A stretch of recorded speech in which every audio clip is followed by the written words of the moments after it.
have this world of produced songs and metadata. What's next?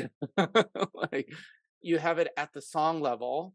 So you might be able to say, okay, like, give me, a bunch of songs that are sad or happy or Mhm. aggressive or whatever. So maybe talk to us about where's the AI contribution happening and how does it map back Yeah, those text descriptors? yeah. So maybe the simple system that I came across actually, but it's also interesting, right? Because it's actually a little side project that's called Refusion, right? Like diffusion Uh-huh. with an R at the beginning. Okay. What these guys did actually, they just took the regular latent diffusion models for image generation and they're applying it directly to spectrograms. And you can go to the website, right? If anybody's interested, you can do refusion.com. You can put in your little text prompt and it's generating in real time this little segment for you. It's limited to 5 seconds because they're kind of slicing it out into 512 by 512 time points and frequency quanta, right? And essentially, the same way you generate an image, they're generating the spectrogram, right? And Hmm. then you just simply, once it's generated, you convert the spectrogram into the full audio, right? By essentially running through an inverse Fourier transform. Interesting. And And it's so that, now, that that's the simplest form what you can do, but it actually works surprisingly well given its simplicity, I must say.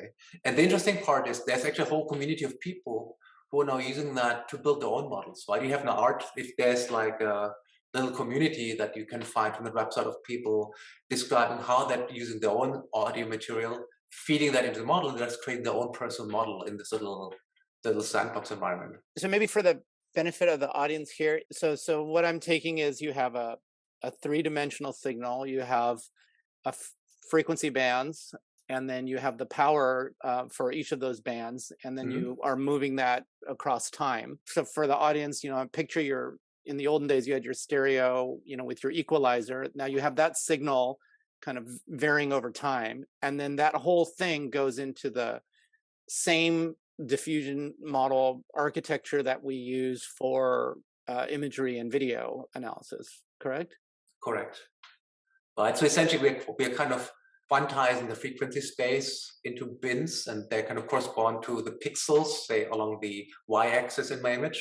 Uh-huh. And I'm quantizing time, right, into little time intervals. And essentially, for each time interval, I'm seeing which frequencies are present to what extent. Right, that's the third dimension, the magnitude of the signal in each of these frequency time points. And that's really what the model is learning, how that develops over time. And then the model is And trying to, in essence, like forecast each of those, like across that full frequency space, where that data point's going to be one or two or 10 or n samples out, in essence. well, I And that think and that unstructured training process, akin to what we do in text to predict future sequences of text, is what's going to ultimately kind of get the model to learn what the music is doing.